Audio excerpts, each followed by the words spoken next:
Paper లీక్ని బయటికి తెస్తే వీళ్ళు మొత్తం బండారాలన్నీ కూడా బయటపడతా ఉన్నాయి. ఎందుకంటే నీట్ ఒకటే కాదు కదా వీళ్ళు రన్ చేసేది, కండక్ట్ చేసింది ఇప్పటివరకు కూడా ఇంజనీరింగ్ సంబంధించిన జేఈ ఎగ్జామ్స్ వీళ్ళు పెట్టారు, యూనివర్సిటీస్కి సంబంధించిన ఎగ్జామ్స్ వీళ్ళు కండక్ట్ చేశారు.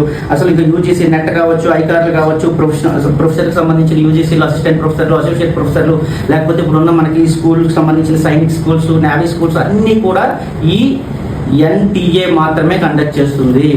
మరి ఇలాంటి వ్యవస్థ లేదా ఈ సంస్థ రన్ చేస్తున్న లీక్ చేస్తున్న పేపర్లు ఒకడు అంటాడు, మన బీజేపీ ఎంపీ రఘునందన్ రావు అంటాడు, అచ్చచ్చా ఇది లీక్ కాదండి, ఎవరో డబ్బులకి గుర్తుపడి ఏదో 10 పేపర్లు అమ్ముకున్నట్టు అన్నాడు అని ఒక పనికి మాలిన స్టేట్మెంట్ ఇచ్చాడు. మీరు చూడండి, ఒక ఎంపీ అయి ఉండి ఒక భారతదేశంలో మన సమస్యల కోసం పోరాడాల్సిన ఒక ఎంపీ ఎవడో ఒక పనికి మాలిన ఏదో 10 రూపాయల డబ్బుల కోసం ఒక పేపర్ లీక్ చేశాడు.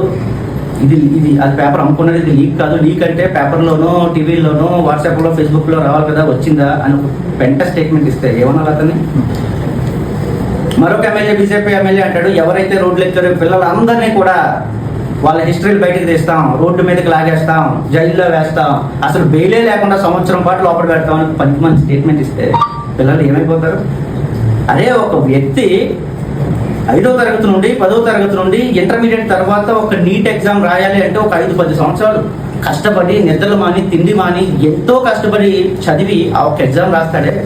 ఆ ఎగ్జామ్ ఎక్కడో లీక్ అయిందని చెప్పి ఆ ఎగ్జామ్ పేపర్ క్యాన్సిల్ చేసిస్తే ఆ స్టూడెంట్ ఆ 17-18 సంవత్సరాల చిన్న పిల్లవాడి పరిస్థితి ఏంటి అని కామన్ సెన్స్ లేకుండా వీళ్ళు మాట్లాడుతూ ఉంటే ఏమైపోతుంది ప్రపంచం, దేశం ఏమైపోతా ఉంది?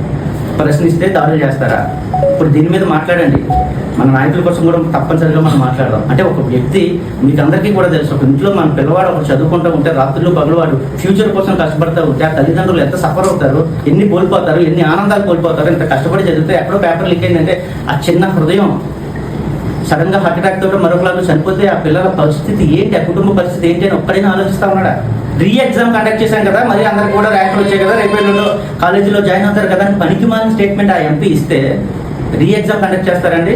ఇన్ని కోట్ల మంది, ఇన్ని లక్షల మంది రాసిన పిల్లలది పేపర్ లీక్ అయిందని క్యాన్సిల్ చేసి రీ ఎగ్జామ్ పెడితే ఎవరో ఒక స్టూడెంట్కి మంచి ర్యాంక్ ఒకటి వస్తుంది, 1వ ర్యాంకు, 10వ ర్యాంకు, 100వ ర్యాంకు వస్తుంది, మంచి సీట్ అని చెప్పి చాలా కష్టపడి చదివాడు. వాడు మళ్ళీ రీ ఎగ్జామ్ పెట్టినప్పుడు అది సరైన ర్యాంక్ రాకపోతే, ఆ ప్రెజర్తో ఆ కష్టంతో అనుకున్నట్టుగా రాయలేకపోతే ఆ విద్యార్థి పరిస్థితి ఏంటి? చదువుకుంటే కష్టపడి ఎగ్జామ్స్ రాస్తే ఈ పనికిమాలిన వెధవలందరికీ కూడా ఆ కష్టం అంటే ఏంటో తెలుస్తుంది. రీ ఎగ్జామ్ పెడతారా? మాకు నమ్మకం లేదు, ఎన్నికలు మన బాగా జరిగాయి అని 24లో దమ్ముంటే పెట్టండి మీరు రీ ఎలక్షన్స్. మీకు అన్ని లక్షల మెజారిటీ వస్తుందో మేము కూడా చూస్తాం, ఇన్ని సీట్లు వస్తాయి మేము కూడా చూస్తాం, దమ్ముంటే పెట్టండి మీరు రీ ఎలక్షన్స్ పెట్టండి.